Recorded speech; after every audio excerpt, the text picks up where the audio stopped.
Welcome back, everybody, to the Football Mundial podcast. I'm your host, Alex Jimenez here. I'm with my two co-hosts. We'll start with Daniel Valdez. How you doing, bud? Doing good, and you? Thank you for having us again. Thank you for listening. Yes, sir. How about you, Grijalva? Doing great, guys. It's good to be back. Thank you for having us, listening to us. Yeah, for sure. Like, we really appreciate all the support we got on the YouTube video. Luckily, it was just the YouTube video, or unfortunately, it was just the YouTube video for a couple of days. But if you guys don't know, we are on Apple Podcasts and Spotify Podcasts now, so you can check us out there or watch the YouTube video if you prefer to do that. Either way works with us. So today's episode, we're really just going to cover the Champions League games that took place yesterday on February 16th and today, February 17th, today we're recording this. I think there is one thing I did want to talk about first before the games, actually. Sorry about that. Bayern's sporting director, Hasan Salihamidzic, I hope I pronounced that correctly. He announced that Bayern is paying the 42.5 million release clause in euros to RB Leipzig for the transfer of Dayot Upamecano. I think personally it's a really good transfer. It's a great price. Transfer market has him at 60 million euros, so they're getting him at about a 13 million euro discount if you want to take transfer market's price. But that's a great deal of business from Bayern. Definitely, he's been wanting by a lot of teams recently. I know a few amount of Premier League teams. Definitely. So yeah, it's definitely a good buy from Bayern. Yeah, I saw Fabrizio Romano. Sorry, Daniel, to interrupt, but I saw Fabrizio Romano said, I believe it was Liverpool and let me pull up the other team real quick. Liverpool and Chelsea were also planning to make a bid. It looks like Bayern just got all the details done before anybody else could. Yep. Yeah, I think it really influences just to stay in Germany. He knows the league. He's been there for a while, and he's played against Bayern many times now. And I think it's a great signing for Bayern, considering that Alaba is set to leave. He announced it earlier this week too, that he's leaving the club. And I mean, at 22 years old, you have, it's a good signing. Alaba is 29, 28, and then you have Boateng, who's way over that too. So I mean, they just keep getting players at that position. It's time for a change. Yeah, I think Boateng hasn't re-signed yet. I think his contract ends the end of this year, but we'll see if they bring him back or not. I think he's going to be one of those players that stays at the club for a long time too. Yeah, he's getting up there in age. So, I mean, it wouldn't be bad because they also have Sudle. Now Upamecano. Lucas Hernandez. I'm talking about Upamecano now that he signed. Oh, yeah, for sure. Yeah, I'm pretty sure he's going to stay there for quite a bit.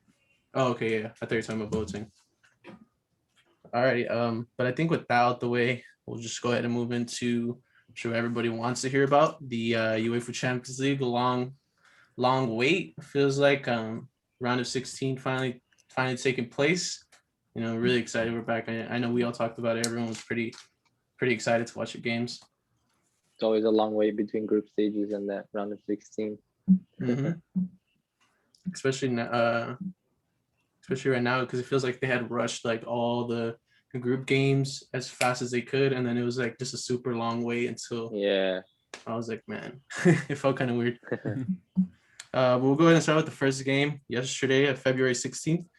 Barcelona plays PSG at the Camp Nou in Barcelona, Spain. Pretty pathetic showing from Barcelona. PSG, came out and just kind of stomped all over them. Yeah, it was definitely a game to forget from Barca. Another game to forget. It just, at first, it seemed like maybe it was going to be a good game, but I don't know. It just really turned for the worse. It looked like Mbappe really wanted to prove he's up there, he's next. It looked like he had a point to prove. He played a really great game, honestly. Yeah, I know. Yeah, it is kind of pathetic, and I mean it's kind of how you would say disappointed but not surprised from the recent years with Barcelona. Yeah. Just now it's happening even in the first leg, I mean, you saw the 4-0 in France in Paris a couple years ago, and then you have that remontada.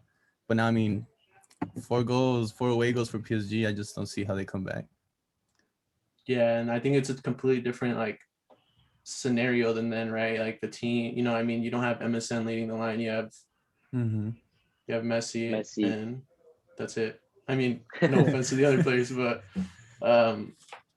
it's just not the same, right? And I mean, Messi has aged. The team, the core of the team is older than it was back then. Younger pieces have been brought in to try to fix that. So there's kind of like an imbalance between youth and experience, maybe too much experience. Yeah, like the first 45 seconds was just kind of like foreshadowing, kind of what was going to happen in the game. Verratti plays Mbappe through 45 seconds in, and Matt swifts the clearance and goes out for a corner. And it's just like it felt like it was that easy to get in behind Barca's defense yet again, like I brought up in the Sevilla game. It's just like, especially with Mbappe's speed. But first thing I want to touch on with you guys was the start of Piqué and Serginho Dest. Both players coming off injuries. One of those players hasn't played in 3-4 months. That same player, Piqué obviously, is going up against one of the fastest players in the world in Mbappe, and because clearly not able to keep up with that pace. And I think Koeman's thinking was, well, let's bring in Serginho Dest, who has some pace, but that's about it when it comes to the defensive end. Like he was really struggling in the game yesterday. And I don't understand why he doesn't start Mingueza, who has been playing right back, who's had a good run of games, who's way more defensive. And it seemed like Coleman's instructions were pretty clear to Dest, and it's don't get forward and stay back. And when you're giving a fullback, especially Serginho Dest, a fullback who excels at getting forward, excels with the ball at his feet, excels at making a move and finding a teammate, and does not excel at all in the other end of being a fullback, which is the defensive end, which was 80% of the job this game.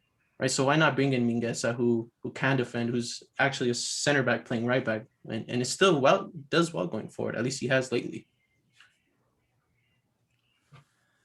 Yeah, I mean, it's one of those things that you just don't understand from coaches, especially like you said, you do instructions are pretty clear. Don't get up, just defend.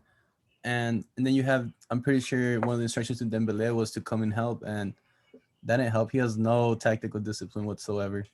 He just kind of, I don't know, just goes away, like his mind or something.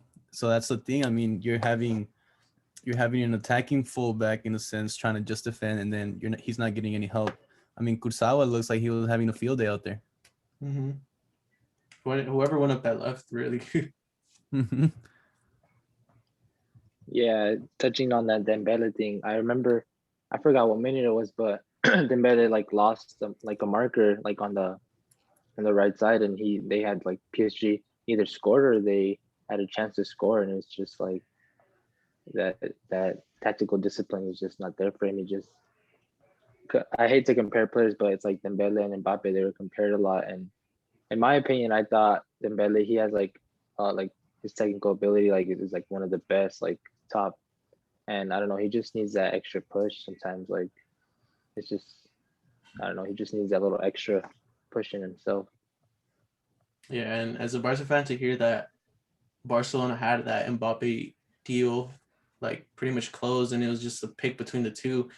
And I mean, hindsight's 2020, right? But because back then, I mean, they were close. Like they're the two top players, the next two generational talent, which is a term that just gets thrown around left and right talking about players. Those were the two names, and just seeing the difference between those two, Mbappe, World Cup winner, of course, Dembele is also, but is different role in that, in the World Cup. Yeah. And then Mbappe gets to the Champions League final last year, and Mbappe absolutely thrashes Barcelona in this game. And Dembele, it's not his fault, right? He hasn't been able to people can blame him. You know, so I've heard some blame, but I mean, it's not 100% his fault. Injuries do come into play, but it's just like Daniel said, it doesn't seem like he's fully focused for the full 90 minutes, and especially a game against PSG where I mean, Barcelona, although they had possession of the ball, they really weren't doing much, and PSG was putting serious pressure on them, and like you said, down that right flank. But there was a moment, especially in the first half, where Barcelona was getting some chances, and early on, Pedri plays Griezmann through after a nice little sequence, and you know Griezmann just waits to shoot. You know he has it set up for his left, and he kind of pushes it with his right foot to get a little wider. I'm not sure exactly why, but you know that's another chance where they could have won up 1-0 really early.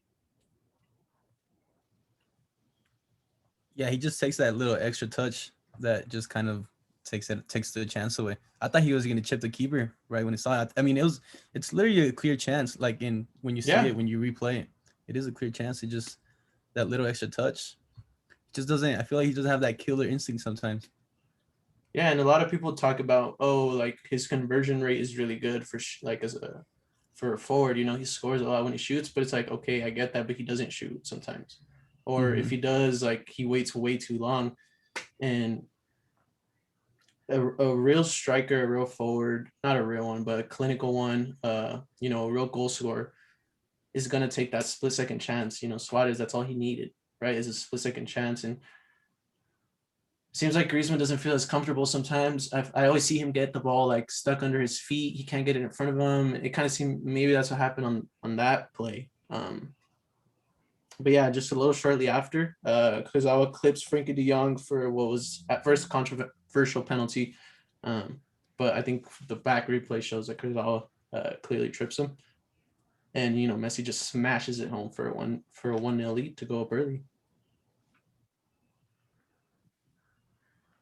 Yeah, definitely a easy penalty to tell. I mean, straight away. I mean, and thankfully Messi put it away. I mean, he's not. I know he's criticized a lot for his penalties, but I think he's a very good penalty taker in my opinion. I mean, he is just something that it's not easy, honestly. I mean, with that kind of pressure everybody's watching right now, not with the fans. I mean, it takes a little bit less pressure off you, but you know. I mean, yeah, that certainly was a good penalty too. He smashed that one. Yeah. And then even just a few minutes. I didn't think it was a BK at first either. I thought it doesn't look like a BK until you see that the back angle of it. I got into some argument, and it's accidental too. I mean, but I mean, it's contact. Yeah. No. There's definitely contact. Like the only reason he falls is because there's contact. Yeah. So you definitely have to call it penalty. I got in a little argument with some Madridistas about it. Some dude was trying to send me the clip from like the side angle, and I'm like, I saw it. I sent him the back one, and it doesn't matter because we still got smashed. But but then shortly after that, Messi, escapes 3 players. Like Kurzawa kind of trips over the ball, and he's not able to get it. He gets through, and Messi kind of passes it to Dembele like that. I don't think Dembele is really expecting it because the shot that he takes is pretty weak. Goal is able to pick it up easy. It's a flashback from the Liverpool game at the Camp Nou. Yeah, right. Yeah, that's what came to my mind right away. Because it's like he could have sealed that tie there. I mean, he probably wouldn't seal the tie there, but he makes it 2-0, and that could be a completely different game. That could change the flow of the game. Especially because to this day we don't even know if Dembele is a left-footed or right-footed. So I mean, he hits it very well with both feet. So I mean, it's kind of, I mean, if you give me a ball with my right foot, don't expect anything out of it. But like we know like he's shown he's shown that he can play with both feet. Yeah, and it's really weird, man. Like, I don't know. The other day I saw him take sorry, this is kind of off the game, but the other day I saw him like start a penalty on the right, and he comes all the way, like he's gonna take it with his left, and then he comes all the way around and takes it with the right. But then I remember a clip of a couple years ago where he says he's a right-footed player, but he likes to take penalties with his left. Super confusing with him. But no, yeah, just shortly after that, that play was in the 20th minute. 4 minutes later, 32nd minute, Marquinhos plays the ball across the field to Kurzawa. makes a little run up the line, plays it into Verratti. Verratti gives like a beautiful flick to Mbappe, who just, rips Langley super easy. Yeah. Yeah, Uh, it's a good shot as well. Honestly. yeah. No goalie stopping that. Super high at the near post. It's like at the roof of the netting. Tight angle. Mm-hmm. I don't want to take anything away from Mbappe, but if you guys see the control, it hits, I think, off his right knee. Yeah, it's a weird to his control. left, which makes it even like way easier for to get Lenglet off of him. It's like a weird control. Like I see that. I saw it bounces it and it gives him a clear English shoot. I mean, I don't want to take anything from him, but it's one of those things you notice. Yeah. Just because the flick it wasn't a bad flick because it was super nice. It was aesthetically pleasing and everything. But it's just one of those weird ones where it's like you don't have any time to bring it down, especially right there. But luckily he gets that touch.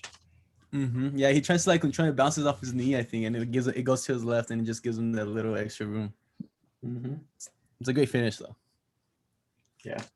They almost had a second one after that too. I'm not sure if you guys remember. Paredes gives the ball to Mbappe to Kurzawa, and Mats gets the save, just pushes it wide.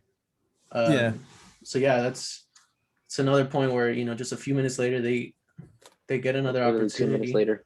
Yeah, and it's just like the story of this game. It's just getting behind the Barca defense easy. It's the story of the last couple games, and just kind of like I told you guys before, right? It's like can Barca? I guess this is a different scenario because it's 1-1.5. But can Barca come back against these teams? Because it almost felt like Barca was gonna fumble it, at least to me. And I kind of felt like they were most likely gonna end up losing this game, and sure enough, they did. And there's been a lot of talk recently about, Barca's looking in great form, Barca this, Barca that, but it's like, who are the teams they're playing? You got Rayo Vallecano, like we talked about earlier, Granada, Elche. It's these teams who aren't world-class teams who they're not even going to see in the Champions League. So go ahead and play good against those teams, but you guys also have to step up in the games that really matter. I mean, and they're playing against those teams, like you said, they're not like those elite teams, and they're having to come from behind against those teams. Mm-hmm. So, I mean, there's that comparison too. In big games this season, we have Barcelona losing 3-1 to Real Madrid in La Liga. They lost 1-0 to Atletico in La Liga. They lost 3-2 to Athletic in the Super Copa final, if you want to consider that a big game. They lost 2-0 to Sevilla in the Copa del Rey, and now they lost 4-1 to PSG in the Champions League. So it's clear that they cannot be big teams. At least they haven't been able to so far. I don't know if you mentioned it either, and then they lose that 3-0 to Juventus too. Yeah, to secure the group stage, it's like you only have to lose 2-0 to come out on top, and you guys lose 3-0 to get second place to drop PSG. You're now down 4-1, so it's kind of like a ripple effect.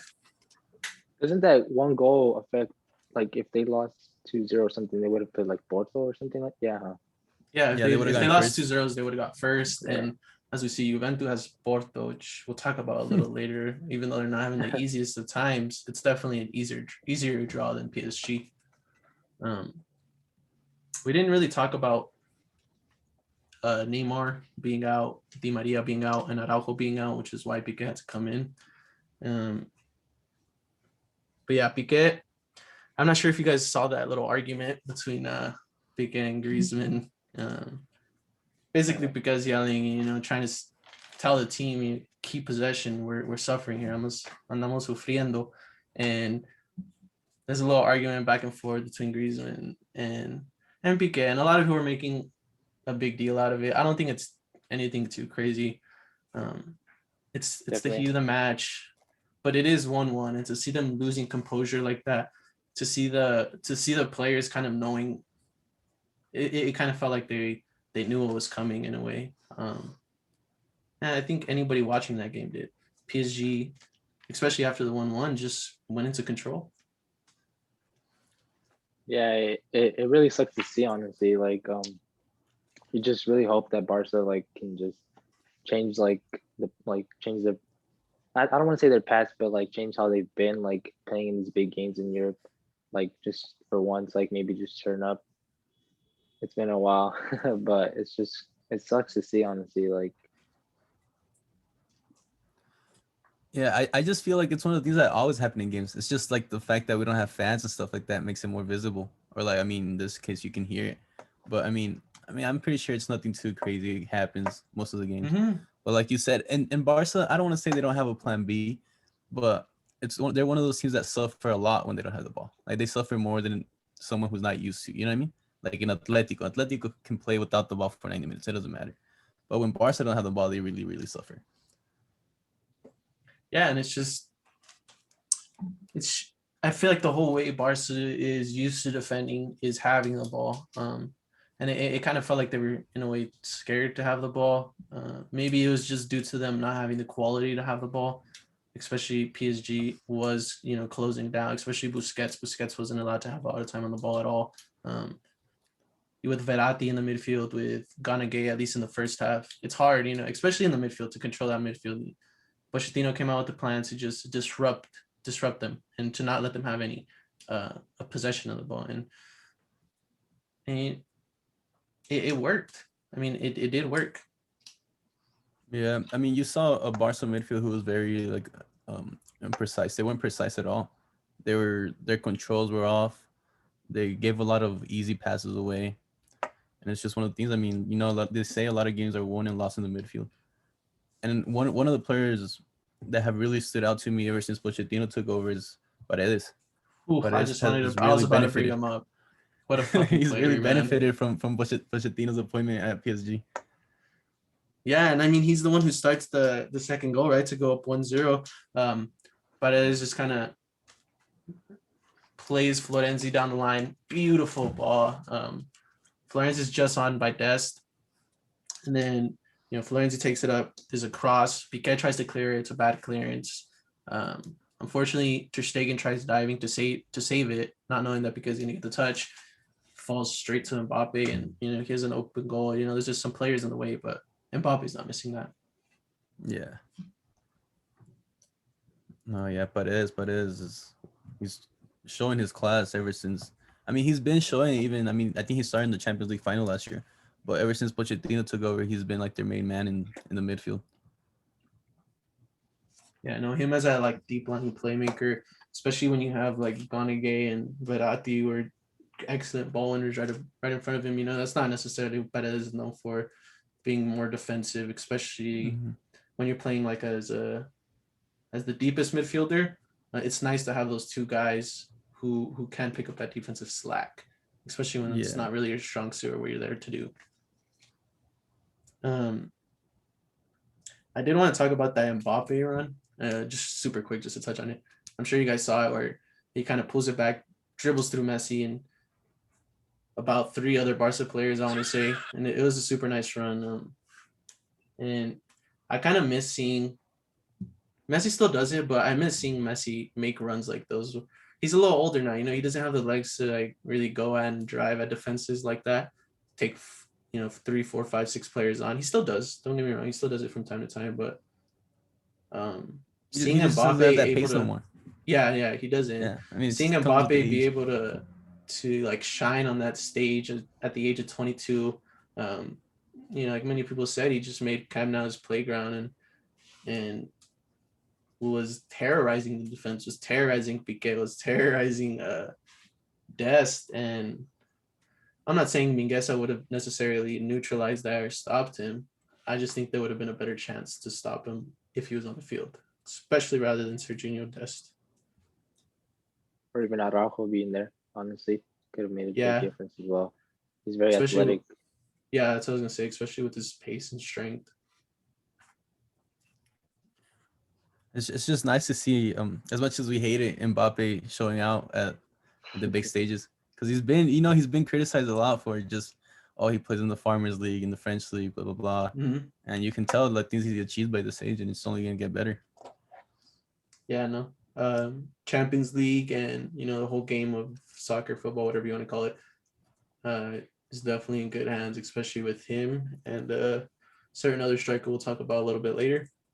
But yeah, so even for the second goal, or I'm sorry, for the third goal, Paredes is the one who takes that free kick, and I think it's Keane, right, who finishes at home. Yeah. And he's been playing really well there. he struggled at Everton. I think it's a loan. I'm not sure if it's a loan with Yeah. option to buy, but I know it is a loan, and he's been doing well there. Yeah, definitely. It sucked to see him like not get. I remember one game he played with Everton. He got subbed on and then he got subbed off, and it was really like it's sad to see those type of things. And he got racially abused, I'm pretty sure.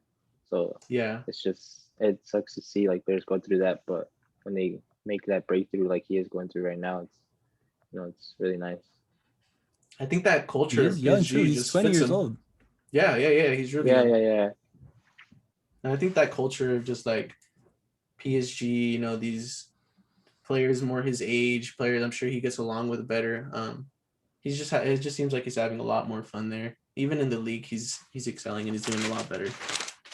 And he's playing. I mean, that's the main thing. Yeah, Definitely. He's playing. I mean, when the player plays, he's happy for the most part. Mm-hmm. Unless I don't know. Yeah, so I like think and he's not playing bad, don't get me wrong. It's just, he hasn't shown his worth, I should say. Yeah. So for the second leg, I think Barcelona needs to at least try to get an early goal to have a chance.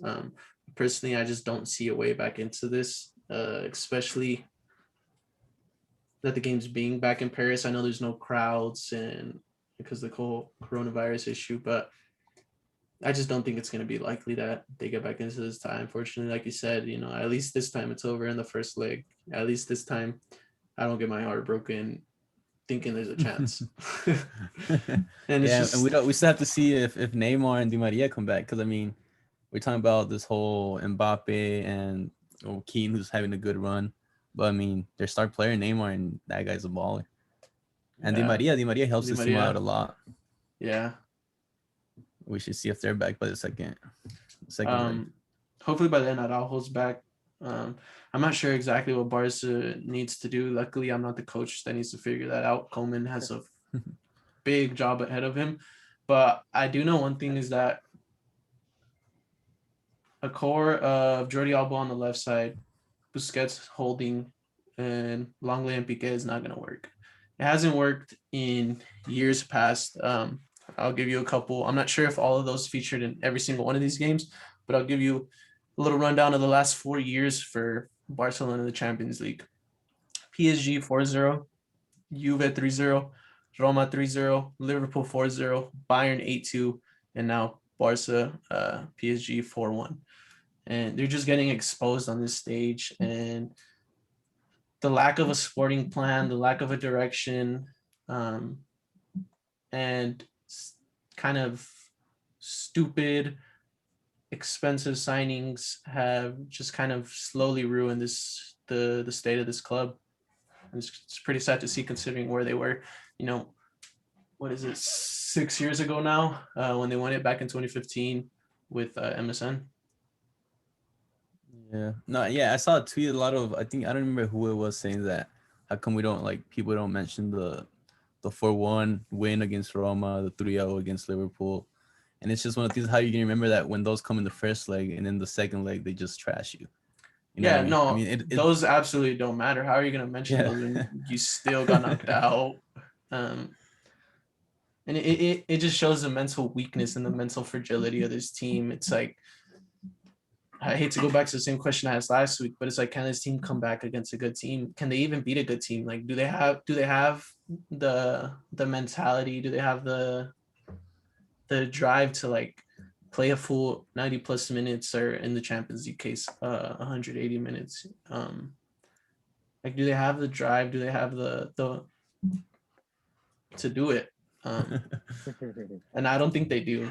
And this team is just mentally too weak. Unfortunately, I think we'll see Messi's last game in the Champions League for Barcelona against PSG.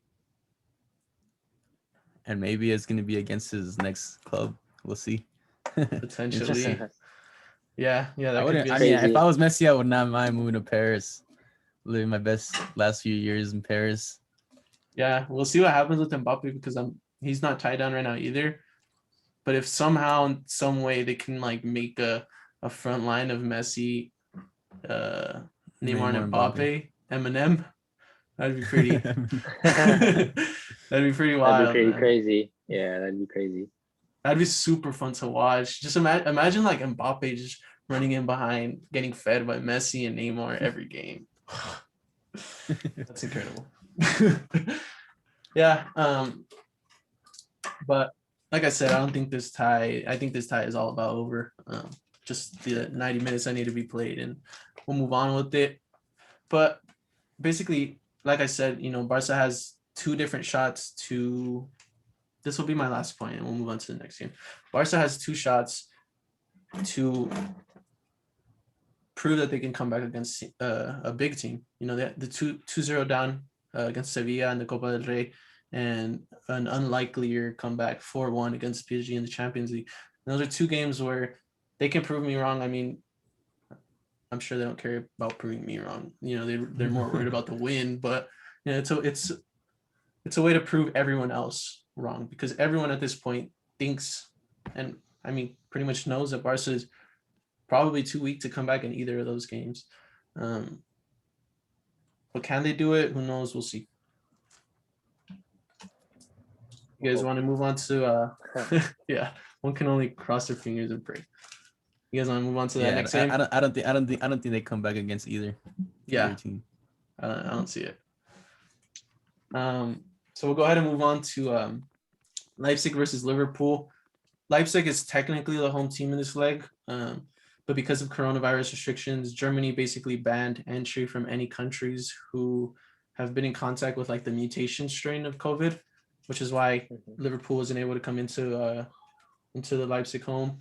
So the game was being played at a neutral site in Budapest, Hungary, at the Puskás Arena. Game starts off with basically a Leipzig chance, right? Olmo gets the ball, swings it to Sabitzer, and who gives it to Angelino, and Angelino crosses, and Olmo gets a nice little like diving header. I think it just goes off the bar. I'm not too sure if it even. I think it goes off the bar. Yeah, and it just goes off the bar. That's pretty unlucky. It would be really nice to get that 1-0. Especially in the first 5 minutes. Yeah. And even in the second half, they have an opportunity.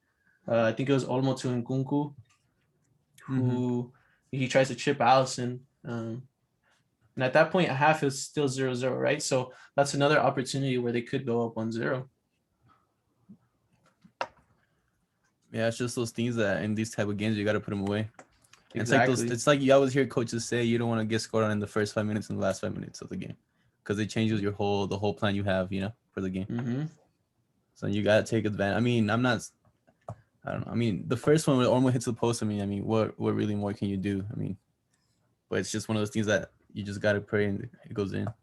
Yeah, I think there's a better chance that Nkunku, I think, puts his chance away. It's a 1v1, and I don't blame him. It's hard to beat Allison, but like you said, when you get those chances, especially against a team like Liverpool, who, although they haven't been in the best of forms, they haven't been playing completely great in the league, they're still one of the best teams in the world, regardless of what's been happening lately. And it's just the thing, like, go ahead, Dan. Go ahead, bro. No, I was gonna say, I mean, like you said, Nkunku has that start in the second half, and then so you're not putting your chances away, and then in the first goal, Salah's first goal, you give him a goal, because Salah's here, I think, passes it back to, I think, what's his name, the left back. I think it was Upamecano, no? Oh no, it was Sabitzer. It's Klosterman. Yeah, Sabitzer, I think, tries to pass it back, and it's a bad pass, and then Salah obviously just knocks it home. Yeah, and I think Leipzig really had this problem, like trying to play with their center backs. Like their center backs were under a lot of pressure. Like I saw Upamecano give in the first half at least 3 to 4 bad balls, where they were just picked up and intercepted. And yeah, I get it. It's a high press from Liverpool. That's what they're here. That's what they do. But you can't just gift it like that. Like you actually have to make them work for it, right? Mm-hmm. And then even the second goal, like I don't know what Mukiele is doing. the Yeah. ball gets played up really high from Curtis Jones, who tries to play in Mane, but it's like in that position, I'm not sure if he lost his sight, but he like tries tackling the ball, which doesn't make sense to me, right? Like just shield He him just like off, wait stumbles for the kind of. bounce, and like try to get a touch. Yeah, but it's like he tries. I don't know what the hell he's trying to do. He's like tackles the ball. Yeah, it's just it's a Seemed clear like- mistake. Yeah, it seemed like both goals were kind of gifted to Liverpool, honestly, because it just both seemed like they were just injured, error prone. Like just happened. Like in my opinion, I thought it was a tight game between both. It looked like Angelino was causing a lot of problems on that left side for them. Yeah, it was a fun game. I think for the first half, Liverpool, held the ball. They were definitely the better side between the two, but it's not like Leipzig didn't have the chances. Yeah. Like we said, those two that we mentioned earlier.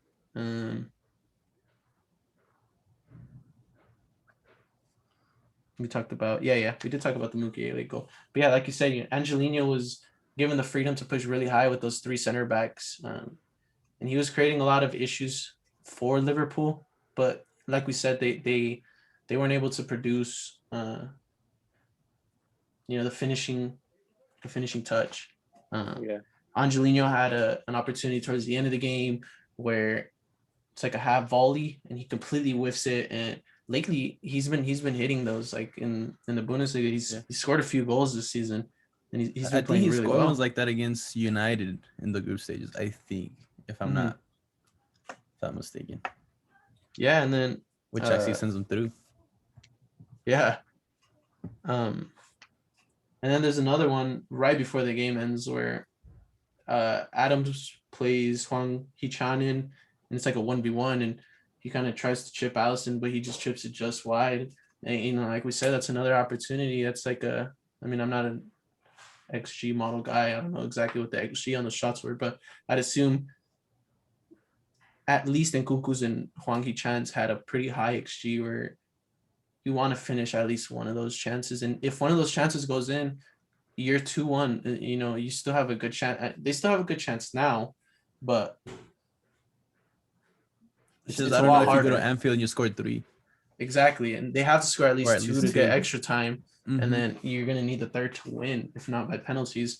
So scoring one of those would have made Leipzig's life a lot easier. And Nagelsmann looked pissed on that sideline. He's just always screaming, always, the camera was always kind of pointing to him, and boom, you just see him do this. And I wish I understood German so I could read his lips and kind of try to see what he was saying. But yeah, he looked furious over there.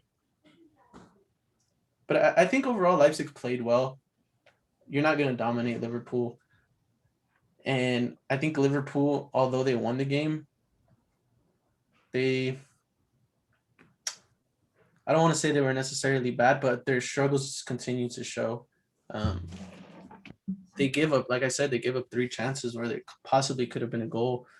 And I think that's just been Liverpool's problem this season. But I do want to say Kabak had a great game. For Ozan Kabak from Schalke, the defender they just signed. I think he was probably the man of the match. He really composed with the ball. I was actually really surprised to see that. There's a couple times where, he just take technically an attacker, but he would have the ball and he just kind of dribble right past or make a quick move and get the defender off him and give it up. And I really liked what I saw from him.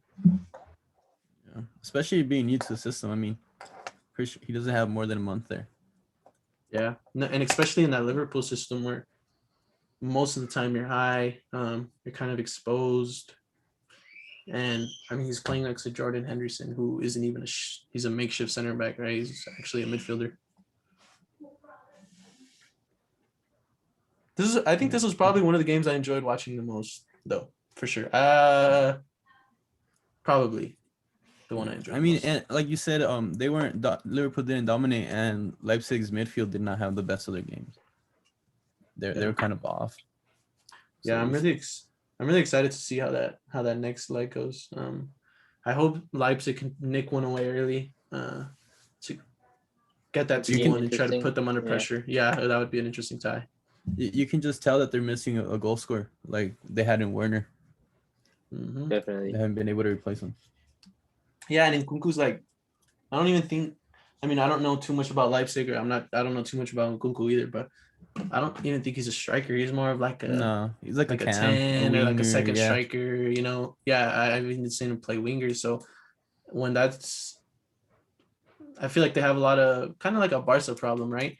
Where Nkunku likes to play in that kind of like second striker space. So does Olmo, who's a great player. But at least in their case, they do have runners and stuff, and you know they have the legs, they have the athleticism, and I think that's one of the like quickest things I noticed.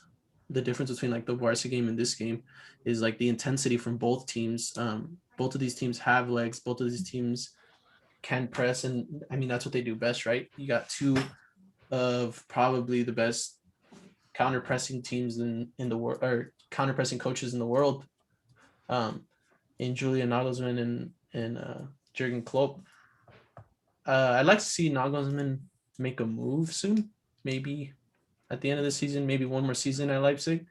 I saw people were asking him about the Madrid job, because I know they did offer him that last year and he turned it down. That could potentially open up again if Zidane's fired, or if Zidane and Madrid step away from each other. I don't know. I'm a big Leipzig fan. I like them.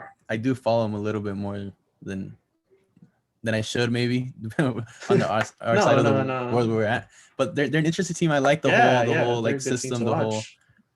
Especially because I don't know if you've seen, like, they're one of the most hated teams in Germany or something like that. Yeah, it's basically the whole Red Bull situation. Yeah. Yeah, the whole like and I'm really interested, so I wouldn't like to see him leave personally, but yeah, he'll probably end up moving. Yeah, I think he has to move soon, right? I would consider him one of like the top coaches in the world already, and he's so young. I mean, so I guess he definitely doesn't have to move because of his age, but I think he's at the point in his career where he can take that next step up. But like I said, another year at Leipzig wouldn't be bad. I'd like to see them try to get a goal scorer and maybe make a run. Yeah, definitely. Yeah, because I mean, I could see him maybe Spurs offering him a job. I mean, he has the Madrid one. I mean, that would be a step down considering Spurs and Madrid. But I don't know, maybe a team like Spurs would be interested in him. But I mean, I don't know how come, like, how much does Spurs have that Leipzig doesn't? You know doesn't have, yeah. And maybe I think Kane, Son, obviously, but yeah, I guess maybe it would just be more the money, but I'm sure that Red Bull money is not bad at all either. So yeah, we should see. I think we can wrap up with this game. If nobody has any further things they wanted to add, we'll go into the first game of February 17th, which is the day we're recording this. Sevilla versus Dortmund at the Ramon Sanchez Pizjuan. Dortmund had a lot of injuries right now, and they're not in the best shape. Sorry about that. They're not in the best shape when it comes to league form, right? They currently have Witzel out, Zagadou out, Piszczek out, Berkey out, Delaney, and Hazard. That's 1, 2, 3, 4, 7 players. I think I was missing one too, so I think it's 8 players out, and they're currently like 6th in the league. Yeah, 6th in the league. 33 points, 16 points off the top, which it looks unlikely, and 6 points out of Champions League places too. Yeah. I mean, it was an interesting game. Sevilla kind of scored that early goal, but you could tell. The stats tell you otherwise. Sevilla had way more possession, but in those, like, at least those first 20 minutes, those first 25, I feel like Dortmund really pressed well, and they got 2 goals.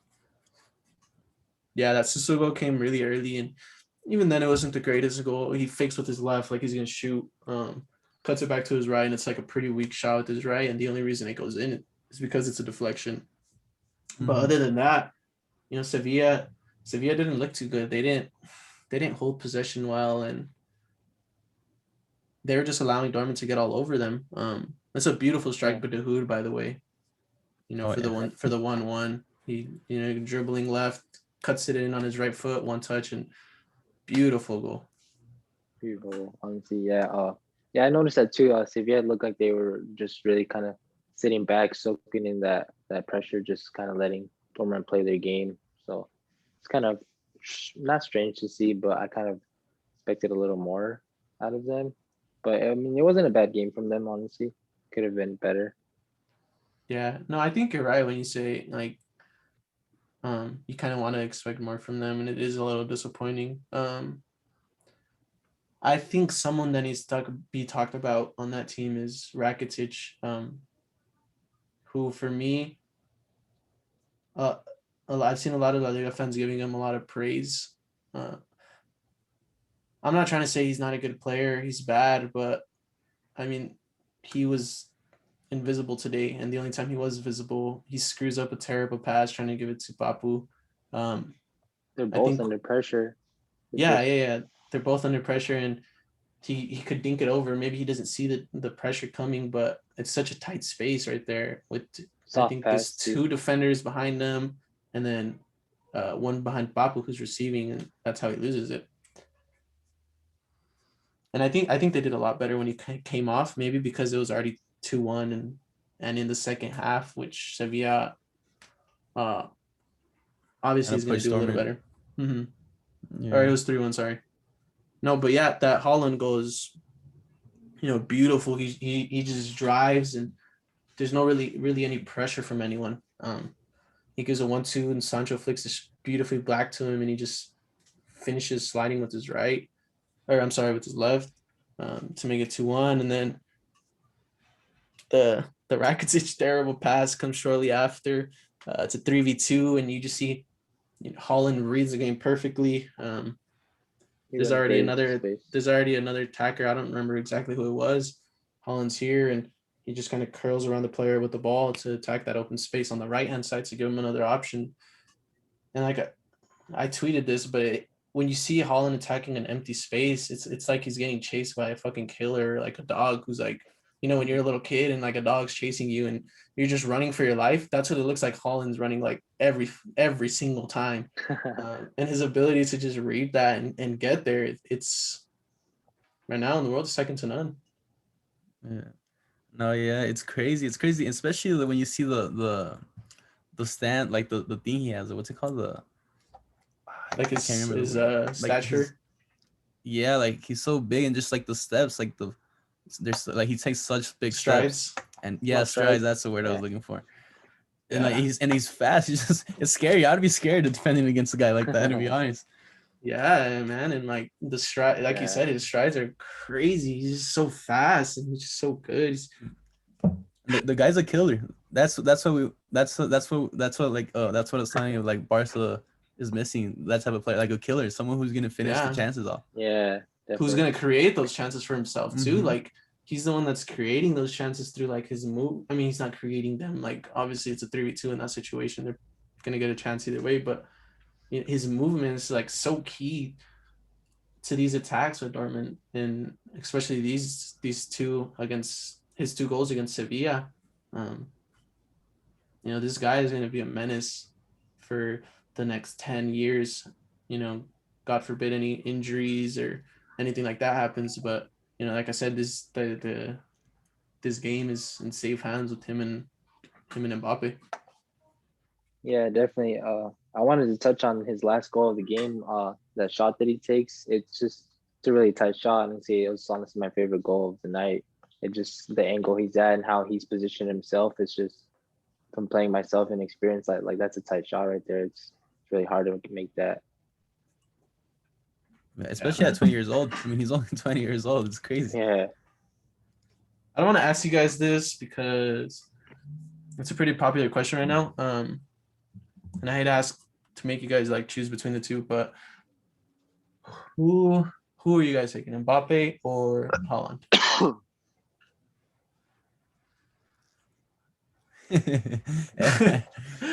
I mean, let's just say theoretically you have a team, right? And you're trying to make a team, like you're drafting a team to win the Champions League. Like, who are you guys taking with your first pick if you have to pick between those two? I think I'm going with Haaland. Honestly, he has that, like you guys said, that killer instinct. He just has a great shot. Honestly, he just and finding those chances for himself, getting into that space. It's just honestly really, like, in my opinion, really like great to see. It's just I would pick him. Yeah, I think I'm taking Mbappe, just because I feel like you can play him out wide, you can play him at Yeah. the 9, but I mean you can't go wrong with any. Yeah, I think Definitely, yeah. that was what I was gonna say. I think Mbappe is a little more universal. Like you can play him in different positions, and I mean even if you have to if you have to throw him on the right, he can do that. Holland's more of like a, just number 9 striker. That's his job.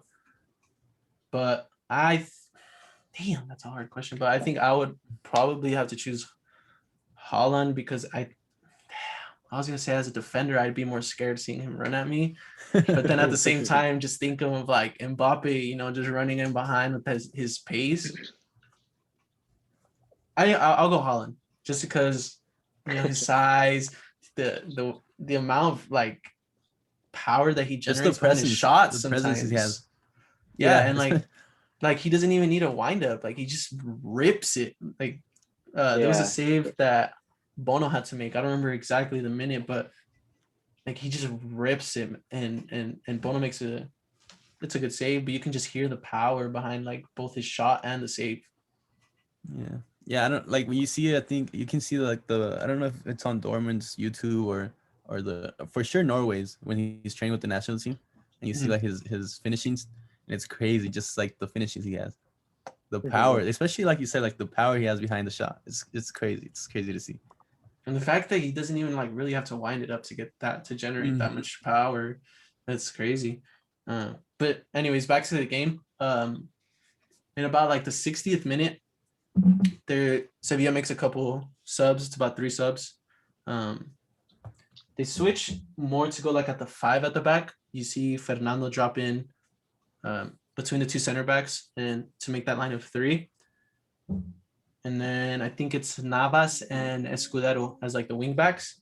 Mm-hmm. And I think that's like a pivotal moment in the game. I think that was like a good change from Lopetegui to kind of give them the width with those fullbacks like the team's kind of used to. And then just to put like aerial threats like Luke de Jong in. And from that point on, like I said, finally got Rakitic out the game and they played a lot better. Yeah, I don't think Dortmund knew how to deal with that tactical change. They just kind of, I'll sit back and I'll see what you have, and we'll just kind of soak it in. Yeah, the second half, I didn't really see much from Dortmund at all. Sancho had a good game. Yeah, that's what I was gonna say. There was that run that Sancho had up the left side towards the end of the game, and he hits it. And I think it just goes wide. Yeah, I think I think with his left. Are you talking about the shot to the left? It's like a 1-2 with Brandt, right? Yeah, I think Mine is more so, towards the end of the game. It's like the 90th minute, maybe. Yeah, I think so. Because there's one who he gives it like he starts on the left, he gives it back like to the right side, and then they give it back to him like outside the 18. Yeah, and he hits it just wide. Mm-hmm. Yeah.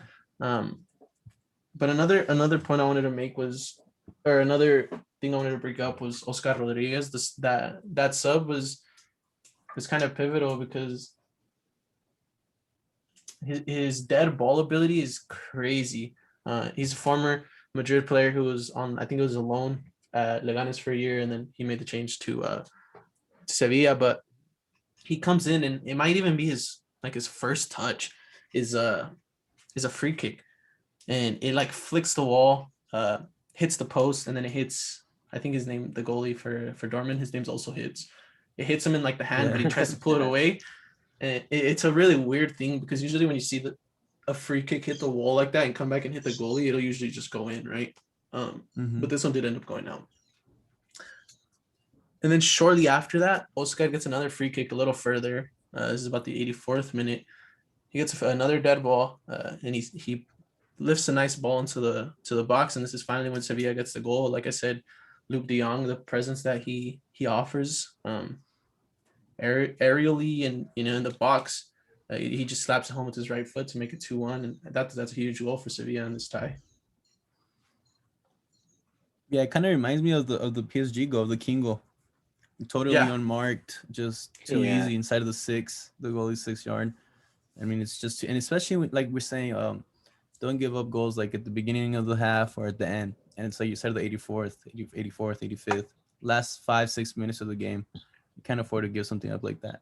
Especially, I mean, it is a big difference having to go to Germany. Well, I mean, would they even be able to go to Germany for the second leg? I don't even know. I don't think Spain.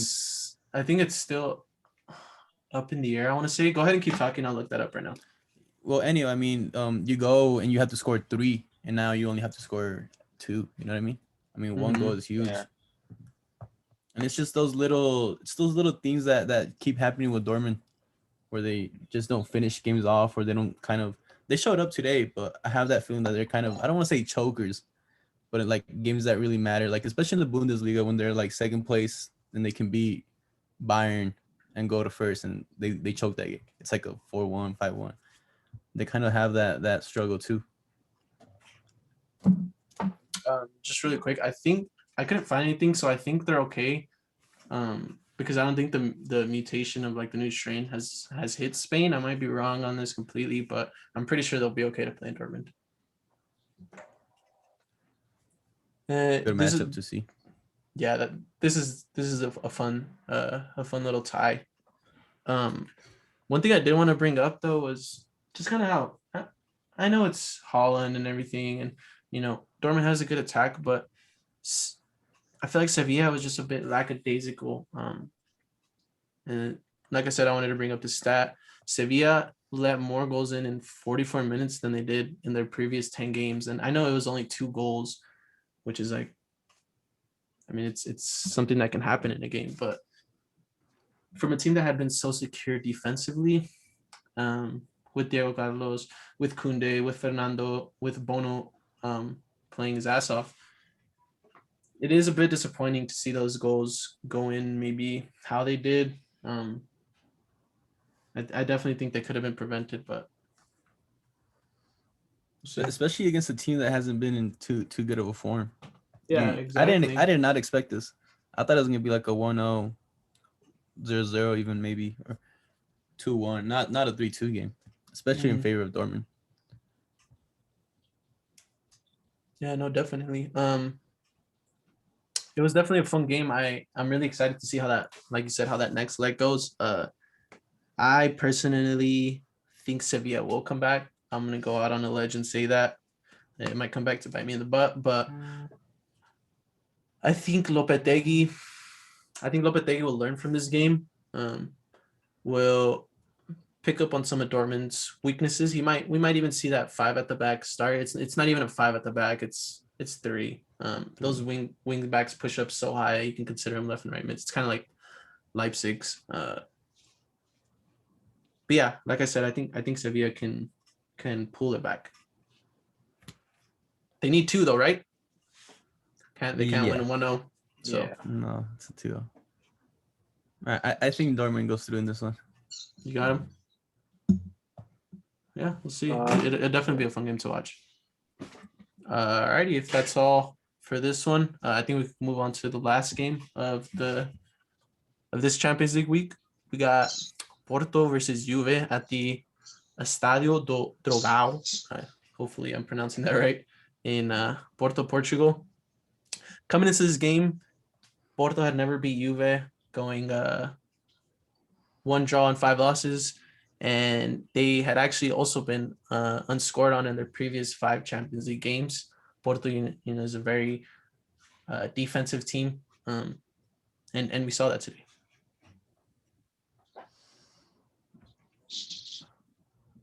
Yeah, like you said, I mean, you see the goals Porto scored, and they didn't really create much. And so we were talking about Juve get scored on the first minute of the game and then the first minute of the second half. And it's just something that it happens, but it shouldn't, Yeah, I think it's just a terrible goal to give up. Bentancur just very lazily tries to lay it off to Szczesny, and Taremi like wins the tackle basically, and it just ends up in their net to go up 1-0. And this is Taremi's 11th, and I hope I'm pronouncing that right, by the way. Taremi's 11th in 13 games. But it's like Porto was they kind of knew the Juve game plan. They knew they wanted to hold possession, and they were kind of inviting it, right? And they were holding themselves well. And as soon as Porto would go back, as soon as Juve would go back, that Porto, the press, whenever Szczesny would try to get the ball, they just pressured him really well. They had although they sat back and they had a low block, that high press that they were putting on that back line of Juve was really good. Yeah, honestly, in my opinion, I think Juve is another team that not necessarily is better without the ball, but I feel like at times they do play better without the ball. They're more of a, in my opinion, they're like a defensive kind of counter-attacking team. It just seems like that's always been their way type of playing. So it seems like they kind of struggled just keeping the ball today, and Porto just knew exactly how to handle like their attack and everything. I think Pirlo's kind of trying to change that around, and he's trying to incorporate a bit more possession, trying to make Juve this bigger team. They're big enough, but he's kind of trying to change the style and maybe the way that people look at Juve and Italian football as a whole. But he has a lot of work cut out for him. Yeah, I don't know. I don't like the midfield he put out today, especially with Bentancur, Rabiot, and McKinney. I don't know how you pronounce that correctly, but I just feel like they're very similar players as those. You know what I mean? Like because Weston started off on the left position. I don't know. I just feel like you have better options there. I don't know. I just too centralized, too slow. Maybe I would have put Kulusevski there. I think that's where he ended up playing for the most part on the wing. But he played more as like a striker, almost like a right wing striker. But then you have Bernardeschi on the bench. I mean, you have Dybala, who I don't think is 100% fit. But I mean, I don't know. I don't know. I don't like that midfield. Just too similar, too static, I would say. Yeah, I noticed Pirlo really has liked McKennie. I mean, I don't follow Juve heavily, but I noticed he plays him a lot. And who else was it? Rabiot and Bentancur, right? And Bentancur, yeah. Yeah. Just feel like they don't offer you a lot of different things. And if I'm not wrong, I had heard from, I want to say it was some Juve fans that Arthur was picking up a bit. Is he out? No, he's not out. I'm pretty sure nobody was injured, right? Yeah, I think he was injured. Yeah, because he's not even on the bench. Okay. Yeah, I think Arthur and Cuadrado were out. Oh yeah, that's true. Cuadrado is out. But I did want to play for Juve too. I'm pretty sure, yeah. I did want to bring up Oliveira though. He had a hell of a game, man. Sergio Oliveira. Just from kickoff, the 4th minute, he tries to play Taremi in. Szczesny clears it off the line, or not off the line. I'm sorry. Comes out of the 18 to clear it. There's another one. It seems like Oliveira and Corona. I don't know if they're instructed, but I definitely saw them higher up on that right side. Yeah. Oliveira had a great game. I mean, I really liked how he played. A lot of running. He ran a lot, to be honest. He worked a lot. And Uribe had a great game too. I pretty liked how they both combined there in the middle for that midfield. Because I felt like although they invited Juve to come, they were never really in danger. I never felt like they were actually like in danger till the last 10 minutes. Like you said. Yeah, I feel like Juve like really never put any pressure on him, and Juve was just gifting balls, especially in that first half. Like I have in here in my notes, I don't know if it was this early, but within 15 minutes they had already given the possession back, like literally gifted possession back 5-6 times, and they kept trying to play this ball over from like a diagonal to Alexandro, and it's like I think I want to say 6 or 7 times, and I'm not even exaggerating this. It was overhit every single time, and there was only one time where he could even get like a touch on it, and it was a header, and it went out. So it's like, like eventually after a while, like you think they professional players would be able to get that distance down. Maybe Porto just did really well to put them under pressure, not really give them any options, and maybe that was the only option that they had. And by the time, it just doesn't make sense to me how you overhit that ball 6-7 times in a half when that's like their only outlet, really. That's another thing. I feel like they really suffered the poor form that Alexandro has been through for a while now. He hasn't picked up anytime soon. I remember when we were talking when he was fighting for a position in the national team, and now he's kind of fallen, to be honest. Yeah. Yeah, but like we said, the first half really nothing too crazy. Porto just playing super well defensively. Juve creating very little, and then the second half starts, and sheesh, there's some great combinations on the right side between Tecatito, I think it's Manafa who gave the assist, and Marega finishes it. But Manafa just drives into the box, the ball plays to Marega, and 2-0 to go up 2-0. And like we said, like you brought up earlier, Daniel, coaches always say don't get scored on in the first 5 minutes, even less the first 15 seconds. I think the goal went in. Yeah. I think it's just a lack of concentration to let 2 goals in that early in the manner that they did, especially the first. It's just something you don't expect to see from these big teams, especially in these kind of games. Yeah, you would especially against a them Porto. to come out more concentrated. And you're playing Champions League. I mean, you know what I mean? Like, there's not much more to it. It doesn't going to get a lot higher than that at the club level. And the fullbacks, Porto's fullbacks had a great game, to be honest. They really neutralized the attacks on the flanks. And like you said, Manafa ended up with an assist. And I mean, just in general, I mean, Ronaldo didn't do much either. Yeah, I mean, I don't have in my notes. I have in my notes here that Juve doesn't gets in behind and really causes danger until the 50th minute. But even then, that ball's just cleared out for a corner, and they didn't even get a really good chance on it. And shortly after, Oliveira continues to have a good game. He picks up the ball. He drives from the halfway, and nobody picks him up. He literally drives from half field into the box and gets a shot off, and nobody really pressures him until he's about to get that shot off because he's inside the 18-yard box. It was an easy save for Szczesny, though. He probably could have got it at least more to the corners. But, I'm sure he was tired from making that run. And like you said, he was all over the place. I don't know if you guys saw the PK call or no call in this case. What do you guys think of it? Valdez, or Grijalva, did you see it? You want to go first? I did not get to see that.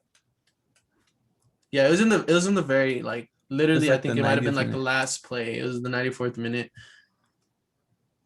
It's very hard because it looks like Ronaldo's going down before the contact, but it's hard to say that he is going to go down, right? And he probably wouldn't go down completely if he doesn't get pushed over. But it does look like he is going down, which is probably why there was no call, because I think there was still a VAR check even though the final whistle was blown. Yeah, there was a VAR check. Man, it's one of those because they were furious after the game. Yeah, Ronaldo was pissed. What'd you think? Sevilla had a late penalty. I mean, I think it could have been called, to be honest. Yeah. But I mean, it's because you see it in slow motion and everything looks like a penalty in slow motion. But because he does control it and you do see the contact there. It's one of those calls like the Barca one had against, who was it against? We talked about it. I think it was Sevilla. Was it Sevilla? The other one. It's one of those calls that goes either way. Yeah, and I think it's one of those where it's if it does get called, it probably stands. If it doesn't get called, they're probably not going to call it back because they don't, you know what I mean? Especially if the game's over. It'd be a really weird situation if they made the ref go look at it. I don't know if they do that in Champions League. I don't think I have seen where the ref goes to watch the review.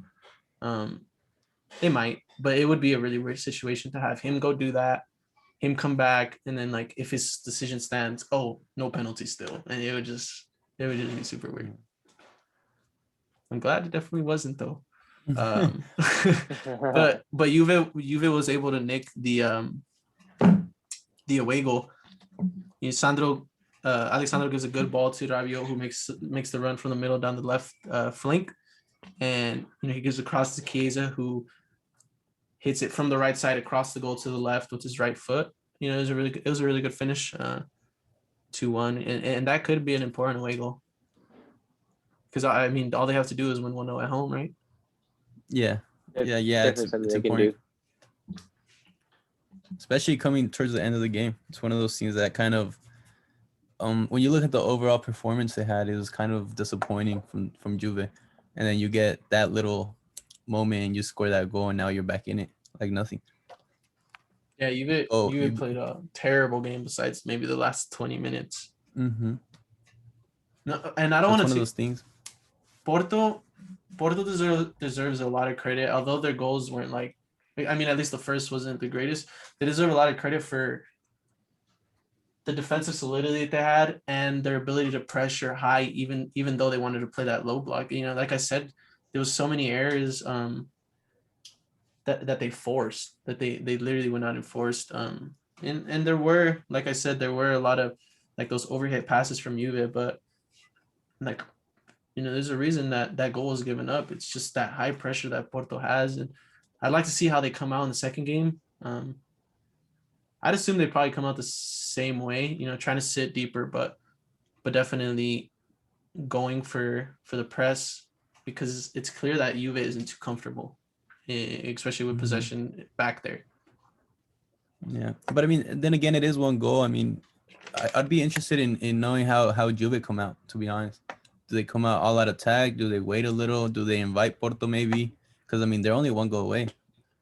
Maybe you let them have a little bit more. If you feel more comfortable with just waiting for them, and then you counter. And this is a real test for Pirlo, I really do doubt it as a coach. Like to see what he's really made of, to see what he can come up with, to see if he comes up with anything. There's been a lot of doubts about whether he's a good coach. Juve currently sit in third beneath Inter and AC Milan, who's at the top of the table. And we haven't seen this in a while, where Juve may not win the Scudetto. And if they go out against Porto, I don't know if Pirlo keeps the job. I honestly don't at the end of the season, especially if they lose the Scudetto, like I said. Yeah, because I mean, I don't see them winning the Scudetto this year, to be honest. I'm looking at the table right here, and Inter's in first with 50. Oh, okay. Then you have AC at 49, and then you have Roma at 43, and we have Juve with the game in hand at 42. So I mean, does Milan have a game in hand for? Does AC have a game in hand for Inter? No. Oh, okay. No, it's because AC lost this weekend, 2-0 to like Spezia or something like that, and then Inter won against Lazio. They went up one. And I mean, I don't know. Inter just looks like a more defined team. Machine. I just don't feel. Yeah, I just don't see them bottling it this year, to be honest. And even AC Milan, like, I mean, I feel like the only reason they have kind of slowed down is because of injuries lately. They've been really unlucky with injuries, but if they can't even finish above those two teams, I think Pirlo's job is seriously in question, even though it's only been a year. I did also want to ask what you guys kind of think about all these like former players being appointed as managers, right? We got Fat Frank, who gets fired. Sorry, Daniel. We got Pirlo, who gets the job. Ole Gunnar Solskjaer. I mean, Gerrard. He hasn't been the best, hasn't been the worst. Yeah, Gerrard. I don't think he's got. He doesn't have the Liverpool job yet, but like, yeah, Zidane hasn't lived up to expectations. Kalman. Oh, sorry. I'm just kidding. Yeah, and like, I mean, I understand why they're doing it, right? They're trying to demand respect from the players, and it's like if a former player comes in, it's easier for the players to be like, okay, I know who this guy is. Former player, even though he may necessarily have the coaching experience, I think clubs want someone that the players are going to listen to. And, like you said, Barcelona, I don't know if anybody else could have got that job where they would get listened to. But I don't know. I just think Juve kind of screwed up hiring Pirlo. I mean, it's a shot in the dark, but I don't know if this whole hiring former players is going to necessarily work. I think it's more of a wave. I think it's more of a wave happening right now than, I don't know. I kind of don't The like Pep it, wave. especially. Yeah, I don't see, like, I think some ex players are getting the jobs too easily, too fast. You know what I mean? Like you have Gerrard, who's been at Rangers for like I think 2-3 seasons now. Then you have Rooney, who's in the Championship. I feel like that's where you kind of have to, not, you don't have to, obviously. I mean, it's hard to turn down a job. Like, for example, like the Lampard. I think he was at Derby for 1 season. Then, I mean, Chelsea come knocking on the door, and like, how do you say no? You can. I mean, Nagelsmann said no to Madrid. Mm-hmm. It's just kind of like your boyhood club and all this and all that. It's hard, but I mean, sometimes I feel like they don't have the coaching abilities yet, or I don't want to say experience, because, but like maybe like just the Pirlo had confidence or like the zero tactics. experience. Yeah. So in I that think he case, was you're with like completely I think he right. was like the B team? U23s or something like that. Yeah, it's something like that for a little bit though. It wasn't even like 2-3 years. Yeah. And it's like, I understand when you see like the success that Pep Guardiola had with Barcelona, winning the sextuple, going a couple years, basically the best team ever. But that's a rare occasion, right? You have someone who learned under Cruyff, who has played with some of the best players in the world, and that's a completely different situation. And I think he was at Barca B for a couple years, and he had shown some signs, but I don't think. Yeah, it's just one of those teams need weird. to It's take one of those teams need like to take more outliers. caution. Yeah, exactly. It's like when you look at some of the best coaches in the world right now, you have Pep Guardiola, who, okay, I'll give you that. We already talked about him. Jurgen Klopp was not a good. I don't even know if he even made the He played in the professional. I But think he was like for the very second injury division. prone. Yeah, he was very injury prone, and I think he ended up becoming a coach. Or I'm sorry, maybe that's Nagelsmann. Nagelsmann, I think, was at. I mean, he wasn't a world class player. He definitely made his name through coaching. Other top tier, Simeone, he was a decent player, but he's not like a world renowned like a Pirlo. Yeah, Pochettino, same thing with him. He's an okay player, but these guys have went down the route where they made a name for themselves first. Klopp spent so many years in Germany, proving himself before he made the jump. And I like the way Nagelsmann went about it.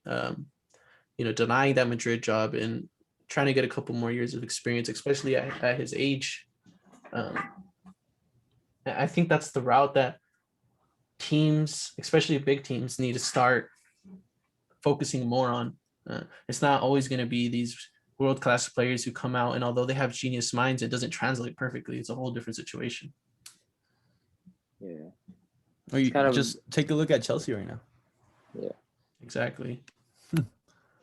Go ahead, Dan.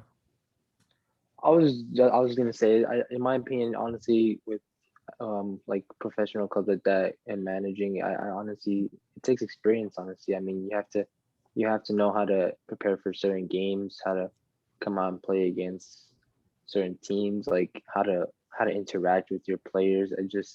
It's a lot of different what's the word, like things to it, to becoming like a really good coach. Because I mean, with experience, you just get better, and you know how to work with players, how to come out and play in certain ways. I don't know. It's just experience takes a lot. And Lampard, I mean, he had 1 season at Derby, and that's all he had. That's the only experience he had.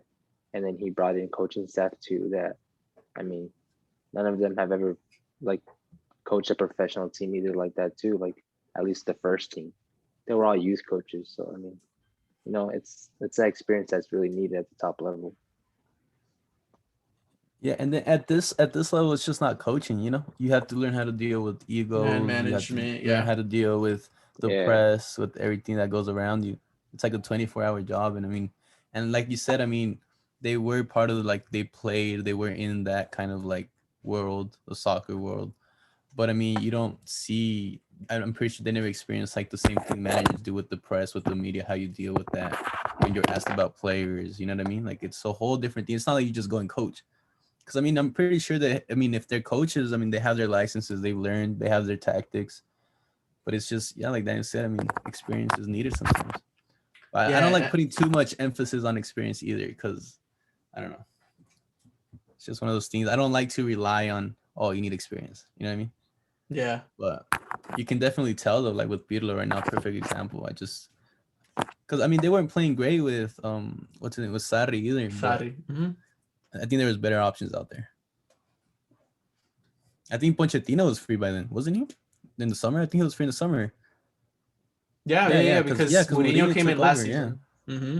They've been free since last Pochettino was season. free. Yeah, and it's like, and like you said, Poch is proven, and even if that Poch experiment doesn't work, you keep him a full season or something, and see how it goes, and then if it doesn't work, let him go at the end of the season or give him a second shot, and by that time, Pirlo would have finally, gained some experience. Matured, He'd matured. He'd learned, how to match up against certain systems, and what works, what doesn't work, how to deal with players. I know that's not easy, right? He went from being a player where, yeah, you interact with the whole team, but you don't necessarily have to be friends with the whole team, to where you're a coach and you got to know these guys. You got to know what motivates them. You got to know, Gotta how to make everyone speak to happy. them.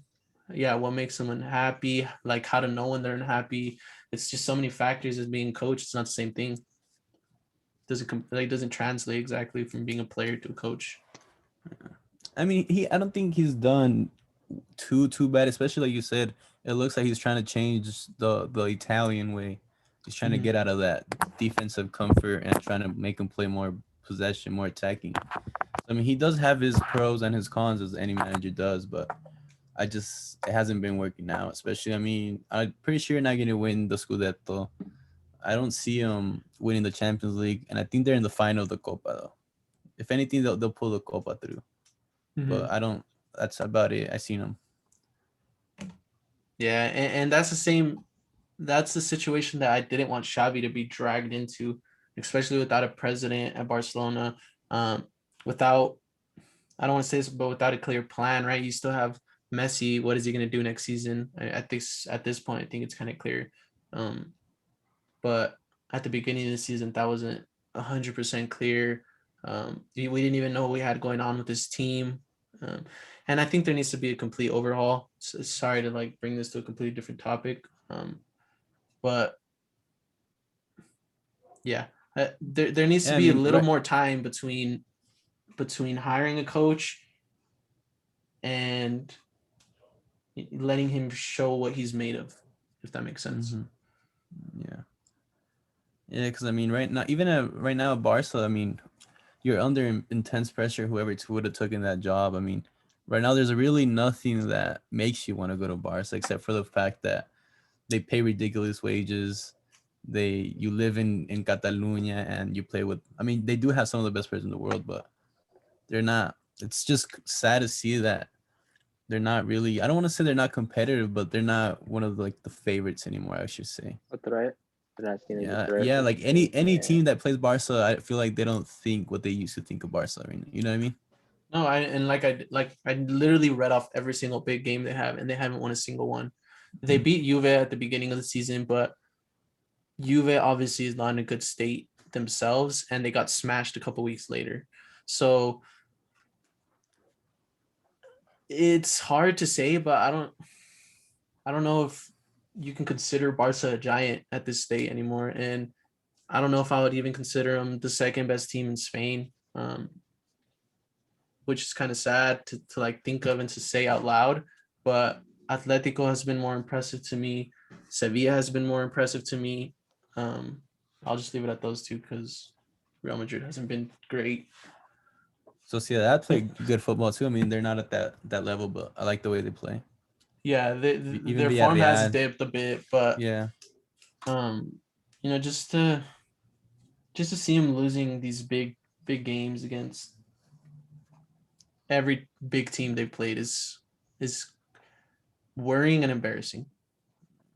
Even when they're playing the little teams, I feel like before the little teams would come in like defeated already, before the game even started. And now it's like every team feels like they can beat them. Like they're They can have very a shot. beatable, and they are. I mean, yeah. We'll see what happens with the elections and everything going on. But yeah, there needs to be a revolution, I would say. Yeah, I think there has to be players from the core that are going to leave the season, whether it be Messi, Piqué, Alba, Busquets, Langley. Like some of these wages need to be cut. Umtiti, and room needs to be made for other players to come in and grow and get better with the team, because obviously that core isn't working anymore, and I don't know if that core will ever work again. It's just too slow. Like I don't want to compare them, obviously, but I mean, it comes to mind. I mean, Pep right now, Man City's probably the best team in Europe, like personal opinion. And just, I mean, they're both possession-based teams, and you look at the type of possession Barca has and the type of possession City has, and it's just the intensity is not there. And I saw people, saying like, "Oh, the way Barca plays doesn't work anymore," and it's like that's not true. Like, although the game has switched to a counter pressing game, and you need all these super athletic players. You need the whole German style of playing, right? The Liverpool, the Leipzig. You see those teams super high pressing, super, nonstop. You are going to be on your ass. But if you look at City, although they do press well, that's not their game. They still have the possession game and they defend with the ball, and they're just so much more organized in this team. They just work so much more well, and with these older players, they just don't have the legs anymore to just keep up at this high intensity. And you still, like I said, although you don't necessarily need like these pressing super fast players, you also kind of have the slow legs of Busquets and Piqué, and going against the likes of Mbappe and the Haalands and even like midfielders nowadays are just like the McKennies are super athletic. It's just. Yeah. I mean, and as a possession-based team, you like teams that press you. You know what I mean? It opens up. It's easier to open them up. I mean, they're open. It's just finding those gaps. It's hard when you play the Atleticos who just kind of sit back. Yeah, but I mean, you got to do it well. That's the risk you take. I mean, it's a risk reward. Yeah, exactly.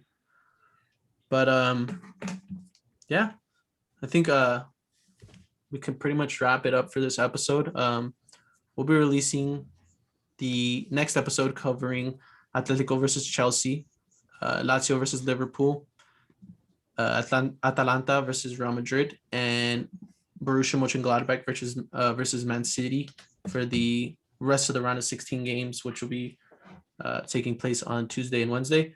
And we'll go ahead and try to release that pod by Thursday, Friday of next week. Yeah, sounds good. Sounds good. Alrighty. Well, thanks everyone for watching. We appreciate you guys tuning in.